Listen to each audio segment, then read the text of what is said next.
देखिए सेमेस्टर 3 की जो आपकी बुक है जिसका का नाम है electromagnetic theory and modern optics, इस नाम से कभी वाकिफ हैं आप? देखो इलेक्ट्रोमैग्नेटिक से आप वाकिफ हैं, इलेक्ट्रो मतलब इलेक्ट्रिसिटी के बारे में बात की जा रही है और मैग्नेटिक मतलब मैग्नेट के बारे में बात की जा रही है। आपने इंटरमीडिएट में इलेक्ट्रोस्टैटिक्स पढ़ी होगी, तो यानी कि पहली चीज़ आपकी इलेक्ट्रोस्टैटिक्स है ये, ठीक है, और दूसरी आपकी इलेक्ट्रोमैग्नेटिक्स मैग्नेटोस्टैटिक्स है। मतलब इलेक्ट्रोस्टैटिक का मतलब होता है यहाँ पे जो चार्ज होगा वो स्टैटिक रहेगा, बैठा रहेगा, बैठे बैठे बदतमीजी करेगा। तो जब बैठे बैठे बदतमीजी कर रहा था तो वहाँ पर कौन कौन से नियम थे? कूलॉम्स लॉ था, इलेक्ट्रिक फील्ड था, डाइपोल था, ठीक है। जब उसने चलना शुरू कर दिया था तो थोड़ा बड़ा हो गया, चलना शुरू कर दिया तो करंट फ्लो होना शुरू हो गई थी, ठीक है। करंट को वेरी हमने कराया था, तो ठीक है। फिर मैग्नेटिक फील्ड था, मैग्नेट रखे रखे अपना मैग्नेटिक फील्ड क्रिएट कर रहा था। फिर मैग्नेट जब थोड़ा सा मूवमेंट करना शुरू कर दिया तो उसने एक इलेक्ट्रिसिटी क्रिएट की थी, ठीक है। और ऑप्टिक्स भी आपने पढ़ा होगा। ऑप्टिक्स मतलब लाइट, लाइट में आपने लेंस पढ़े हैं, मिरर पढ़े हैं, वो लेंस मिरर यहाँ पर नहीं है। आपने एक तो आपने इंटरफेरेंस पढ़ा होगा, याद है? इंटरफेरेंस कुछ कुछ नाम याद है कि पूरा पूरा याद है? इंटरफेरेंस पढ़ा होगा और डिफ्रैक्शन, पोलराइजेशन, ये आपने इंटर में पढ़ा। नहीं याद तो नहीं होगा, याद हो भी और याद हो जाएगा तो हम क्या करेंगे। और एक यहाँ पर बढ़ा दिया लेज़र, ठीक है। तो इसमें चूंकि 8 चैप्टर हैं तो सिंपल सी बात है कि 8 ही यूनिट बनेंगी, एक चैप्टर की 1 यूनिट बनेगी, ठीक है। तो इसका जो सिलेबस ये है, मैं बस बोले दे रहा हूँ, आपको लिखना हो तो लिख लीजिएगा वरना घर में लिख दीजिएगा, ठीक है। हम इसको वीडियो में लगा देंगे उसमें बस, लेकिन नोट कर लीजिएगा अपने पास, क्योंकि किताब में बहुत सारी चीज़ लिखी होगी ना। जो पहली यूनिट है मतलब पहला पार्ट है इलेक्ट्रोमैग्नेटिक थ्योरी, मतलब पार्ट ए जो है ना, पार्ट ए है इलेक्ट्रोमैग्नेटिक थ्योरी, इलेक्ट्रोमैग्नेटिक थ्योरी। तो ये तो नाम से लग रहा है कि कुछ इलेक्ट्रिसिटी के बारे में बात करेंगे, यानी कि इलेक्ट्रिक फील्ड के बारे में बात करेंगे और कुछ मैग्नेट के बारे में बात करेंगे, ठीक है।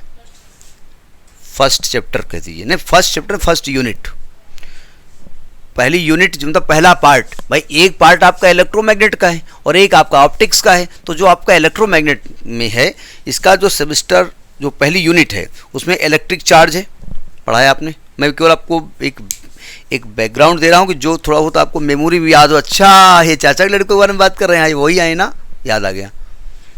दूसरा है charge density, linear charge density, volume charge density, surface charge density आपने पढ़ी है।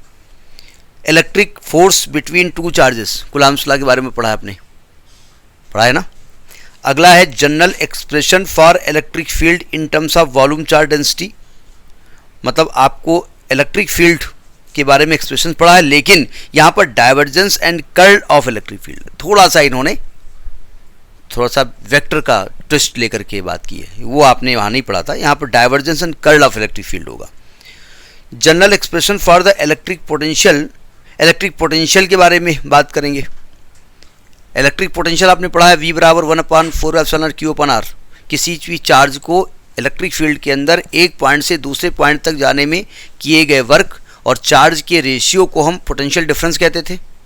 और किसी भी चार्ज को इन्फिनिटी से इलेक्ट्रिक फील्ड में लाने में जो वर्क करना पड़ता था, वर्क अपान चार्ज को हम पढ़ते थे पोटेंशियल, याद है। तो वही यहाँ पर भी है, लेकिन यहाँ पर वॉल्यूम चार्ज डेंसिटी के रूप में आपसे मांगा है उन्होंने, ठीक है। एंड गॉस लॉ, एप्लीकेशन भी उसकी होंगी। गॉस लॉ आपने पढ़ा होगा, क्या था, हम यहाँ पढ़ाने नहीं जा रहे हैं, पढ़ा है ना। Study of electric dipole, electric dipole के बारे में आपने पढ़ा है कि जब दो इक्वल अपोजिट चार्ज थोड़ी दूरी पर रख दिए जाते थे, याद है, तो उस सिस्टम को हम डाइपोल कहते थे। इलेक्ट्रिक फील्ड इन मैटर, किसी भी मैटर में इलेक्ट्रिक फील्ड कैसे क्रिएट होगा। भाई कोई भी चार्ज पार्टिकल रखोगे तो अपने चारों ओर एक फील्ड क्रिएट करेगा, ठीक है। पोलराइजेशन, ये पोलराइजेशन लाइट वाला नहीं है, करंट वाला। पोलराइजेशन होता है कि कोई भी सब्सटेंस न्यूट्रल होता है, उसमें कुछ पॉजिटिव चार्ज होते हैं, कुछ नेगेटिव होते हैं, और दोनों अपनी अपनी जगह फिक्स होते हैं, तो इलेक्ट्रिकली और न्यूट्रल होता है। लेकिन अगर हम उसमें कुछ ऐसा सिस्टम कर दें, उसको फ्रिक्शन कर दें, कुछ भी कर दें, तो चार्जेस थोड़ा सा डिस्प्लेस हो जाते हैं, पॉजिटिव थोड़ा दूर हो जाता है, नेगेटिव थोड़ा सा दूर हो जाता है। तो इस सिस्टम को हम कहते थे पोलराइजेशन, ठीक है। फिर इलेक्ट्रिक डिस्प्लेसमेंट, अब ये नया वर्ड यहाँ पर आया, electric displacement and electric susceptibility and permittivity. Electric susceptibility and permittivity word हम पढ़े, ससेप्टिबिलिटी भी हमने पढ़ी है, याद नहीं होगी वो अलग की बात है, नहीं पढ़ी है। ससेप्टिबिलिटी मतलब होता है कोई भी, जैसे आपने एक लकड़ी सूखी ले ली, ठीक है, और इलेक्ट्रिक फील्ड के अंदर रख दिया आपने, या आपने आपका जो बिजली का बोर्ड उसमें गुजर दीजिए लकड़ी की, सूखी लकड़ी को, और दूसरा एंड पकड़ लीजिए, कोई दिक्कत, कोई फ़र्क पड़ेगा? ऐसा ना हो गीली हो, पता चला अरे तो सूखी कहा था थोड़ी गीली निकल आई, ठीक है। आप एक लोहे का तार ले लीजिएगा, उसको घुसेड़ दीजिए, अपनी शरीर को तुम पकड़ लो, देखो हमने ये पकड़ा तुम ये पकड़ लो, तो निपट गई। इसका मतलब लोहे का तार बहुत जल्दी इलेक्ट्रिक फील्ड अपने अंदर क्रिएट कर लेता है, यानी वो ज़्यादा ससेप्टेबल है। ससेप्टेबल का मतलब होता है इन्फ्लुएंस हो जाना इतनी जल्दी, जैसे कोई खूब आइसक्रीम खा ले कोई फ़र्क नहीं पड़ता, कोई थोड़ी खा ले खांसना शुरू कर देंगे, तो कहेंगे जुकाम इनका जो है ना वो आइसक्रीम के बड़ा ससेप्टेबल है, थोड़ा सा आइसक्रीम खाने से ये जुकाम हो जाता है। तो ये यूनिट आपकी इलेक्ट्रोस्टैटिक्स की है, ये जो टॉपिक हमने बताया ये इलेक्ट्रोस्टैटिक्स के है। इसमें कहीं करंट के बारे में बात नहीं की गई है, मतलब इसमें चार्ज रखे रखे अपना वोकल टाइट कर रहा है। सेकेंड यूनिट है मैग्नेटोस्टैटिक्स। क्या बताया गया इसमें? Electric current. अब आप जानते हैं करंट जहाँ फ्लो होती है उसके चारों ओर एक मैग्नेटिक फील्ड क्रिएट हो जाता है, ठीक है। करंट डेंसिटी नाम से वाकिफ आप होंगे।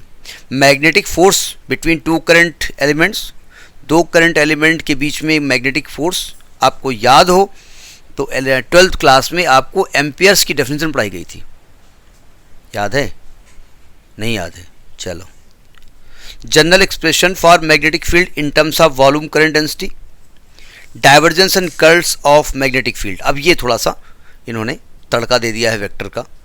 General expression for magnetic potential in terms of volume current density, amperes circuital law, वहाँ पर जो नियम है वो यहाँ पर चेंज हो गए बस। जैसे वहाँ पर गॉस लॉ है तो वहाँ एम्पियर का लॉ हो गया जाकर के। Application included study of magnetic dipole, वहाँ पर क्या था? इलेक्ट्रिक डाइपोल, यहाँ पर मैग्नेटिक डाइपोल है। मैग्नेटिक डाइपोल तो बनाया होता है, इलेक्ट्रिक डाइपोल बनाना पड़ता है। एक पॉजिटिव चार्ज ले लिया, हो सकता है नेगेटिव आपके पास ना हो, वैसे तो माना जाता है अगर पॉजिटिव चार्ज है तो नेगेटिव होगा ही, चाहे इन्फिनिटी में हो, ठीक है। Magnetic dipole, Gilbert's and Ampere's model, ये थोड़ा सा नई चीज़ है आपकी, बीएससी में तड़का है। Magnetic field in matter, magnetization, auxiliary field H, magnetic susceptibility and permeability, ये सब इंटरमीडिएट का कंसेप्ट है। मैं थोड़ा सा बस बीएससी का तड़का दिया हुआ है, रेस्ट जो बेस दाल है वो इंटरमीडिएट की है, बस केवल थोड़ा सा उसमें बेस थोड़ा सा दे दिया गया, ठीक है। तो ये आपकी दो वॉल्यूम है आपकी इलेक्ट्रोस्टैटिक्स। इसके बाद वॉल्यूम 3 जो है आपका वो है आपका टाइम वेरिंग इलेक्ट्रोमैग्नेटिक फील्ड, इसका 3rd chapter, time varying electromagnetic field. इसमें आपका फैराडेज लॉ है, याद आया? इंटरमीडिएट में था Faraday's law of electromagnetic induction, Lenz law था, डिस्प्लेसमेंट करंट थी जो कि ईएम वेव में आपको पढ़ाई गई थी, equation of continuity and amperes, Maxwell ampere circuital law. जब एम्पियर्स लॉ पढ़ा था तो उसमें मैक्सवेल साहब ने अपनी उंगली कर दी थी कि भैया ऐसा है कि एम्पियर लॉ ने ये गड़बड़ किया है, और मैक्सवेल ने अपना नियम उसमें लगा दिया था जिसको कि एम्पियर्स मॉडिफाइड लॉ भी कहते थे, और मैक्सवेल्स एम्पियर्स लॉ। कुछ याद आ रही है? भूली बिसरी यादें जो इंटर की थी। Self and mutual induction, application included, derivation and physical significance of Maxwell's equation. अब ये यहाँ पर गड़बड़, मैक्सवेल के इक्वेशन हमने पढ़े थे केवल, अब यहाँ पर थोड़ा उसके डेरिवेशन भी हैं। And theory and working of moving coil ballistic galvanometer, moving coil galvanometer हमने पढ़ा है इंटरमीडिएट में, ठीक है, वो लगभग वही है, थोड़ा सा वही है ना, बीएससी का तड़का दिया गया है। चौथी यूनिट है आपकी इलेक्ट्रोमैग्नेटिक वेव। इलेक्ट्रोमैग्नेटिक वेव का नाम सुने होंगे, ईएम वेव, जिसमें कि इलेक्ट्रोमैग्नेटिक एनर्जी डेंसिटी है एंड पॉइंटिंग वेक्टर है। पॉइंटिंग वेक्टर जनरली इंटर में नहीं पढ़ाया जाता, लेकिन जो जेई की तैयारी करते हैं उनको पॉइंटिंग वेक्टर पढ़ाया जाता, वहाँ था इंटर में है, ये तो ग्रेजुएशन में पढ़ाया जाएगा ना, इंटर में भी पढ़ाया जाता है भाई। जेई का मतलब जो आप कोई आईटी या बीटेक कर रहा है और जो बीएससी कर रहा है तो फिर सिलेबस वही होगा ना। बीटेक मतलब बैचलर ऑफ टेक्नोलॉजी है, बैचलर ऑफ साइंस, मैथ तो वही चलेगी ना। इसके बाद plane electromagnetic wave in a linear infinite dielectrics, homogeneous and inhomogeneous plane wave, and the dispersive and non-dispersive media, reflection and refraction of homogeneous plane electromagnetic wave, law of reflection, Snell's law, Fresnel's formula, only normal and incident optical frequency and Stokes law, ये electromagnetic wave, इसमें काफ़ी चीज़ें नीचे की जो आपने inter में नहीं पढ़ी हैं वो नई तरीके से आएगी। तो ये आपके 4 चैप्टर हो गए आपके इलेक्ट्रोमैग्नेटिक थ्योरी के, जिसमें इलेक्ट्रिक फील्ड है और मैग्नेटिक। दूसरा है मॉडर्न ऑप्टिक्स। अगला जो बी पार्ट है आपका, यानी कि इसकी कितनी यूनिट हो गई, 1 से लेकर के 4 यूनिट तक। यूनिट की बात मैं कर रहा हूँ, एक चैप्टर एक यूनिट समझिएगा। दूसरा है मॉडर्न ऑप्टिक्स, मॉडर्न ऑप्टिक्स। तो एक तो ऑप्टिक्स का मतलब लाइट होता है, यानी लाइट से संबंधित बात की जा रही है। तो लाइट से संबंधित बात एक तो आपने नहीं, लेंस नहीं होगा, लेंस मॉडर्न में थोड़ी आता है, वो तो पुराने यूनिट कितनी हो गई, 4 हो गई ना, 5। यूनिट 5 आपकी आएगी इंटरफेरेंस। इंटरफेरेंस आपने पढ़ा है, इसमें आपका कंडीशन ऑफ इंटरफेरेंस है and the spatial and temporal coherence. अब ये नाम तो अजीब लग रहा है, जब कोहेरेंट शब्द आपने पढ़ा है। Division of wave front, Fresnel's biprism, Lloyd's mirror, division of amplitude, parallel thin film, वेस्ट shaped film and Newton's ring experiment. Newton's ring experiment कराया भी जाता है लैब में। Michelson and Fabry Perot interferometer, ये आपने नए नए नाम है, ये पढ़ा तो इंटरफेरेंस जरूर आपने है। कंडीशन ऑफ इंटरफेरेंस आपने पढ़ा है, नाम नहीं याद आ रहा। वहाँ ये पढ़ाया गया कि 2 लाइट सोर्स अगर सेम फ्रिक्वेंसी के चलते हैं और कहीं पे जाके गिरते हैं तो नियमतः उनकी जो मैक्सिमम इंटेंसिटी होनी चाहिए, जो टोटल इंटेंसिटी होनी चाहिए, वो दोनों लाइट्स के द्वारा उत्पन्न इंटेंसिटी के सम के इक्वल होना चाहिए। लेकिन प्रैक्टिकली ये देखा गया कि कहीं कहीं पर इंटेंसिटी उनके सम से भी ज़्यादा थी और कहीं कहीं पर 0 थी, ठीक है, बहुत मिनिमम थी। तो इस कंडीशन को इंटरफेरेंस कहा गया था इंटर में। थोड़ा यहाँ पर तड़का ज़्यादा है। डिफ्रैक्शन के बारे में बात करते हैं। डिफ्रैक्शन इंटर में बहुत थोड़ा पढ़ाया गया, हल्का सा, बस एक डिफ्रैक्शन का चैप्टर था। हाँ, एक क्वेश्चन आता जरूर था लेकिन था कुछ नहीं। यहाँ पर आपका है distinction between interference and diffraction, ये वहाँ पढ़ाया गया है। Fresnel's and Fraunhofer class of diffraction, ये भी बताया गया है।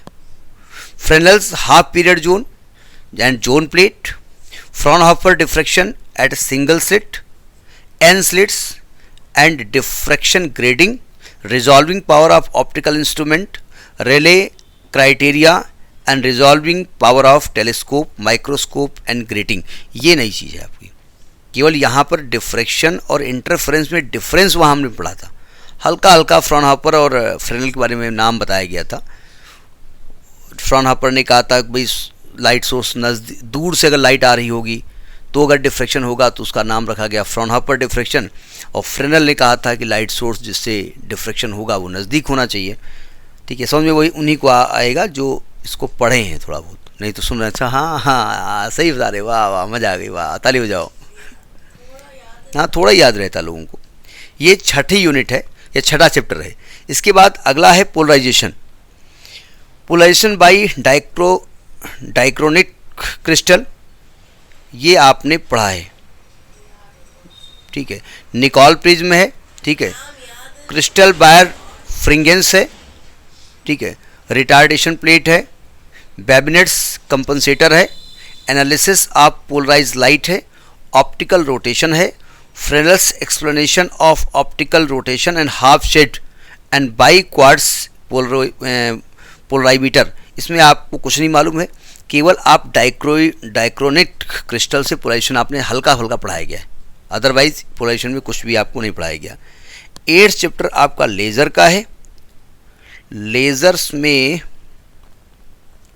चूँकि ये आपने पढ़ा नहीं है कुछ, इसमें है characteristic and uses of lasers, quantitative analytic of spatial and temporal coherence, condition of laser action and Einstein coefficients, 3 and 4 level laser system, qualitative discussion. देखो जहाँ पर क्वालिटेटिव डिस्कशन कहा जाता है, क्वालिटेटिव उसका मतलब आपको प्रॉपर्टी बतानी है केवल, और जहाँ क्वांटिटेटिव बोला जाएगा वहाँ मैथमेटिकल पार्ट होता है। 2 चीज़ें आती हैं, क्वालिटेटिव डिस्कशन यानी उसकी प्रॉपर्टी बताइए, गुण बताइए, उसके यूजेस बता दीजिएगा, और जहाँ पर क्वांटिटेटिव वर्ड आता है तो ये आपका सिलेबस है जो कि क्लास लेज़र लाइट नहीं पढ़ी आपने, वही तो लेज़र लाइट के बारे में बात, वही लेज़र है ना, ठीक है।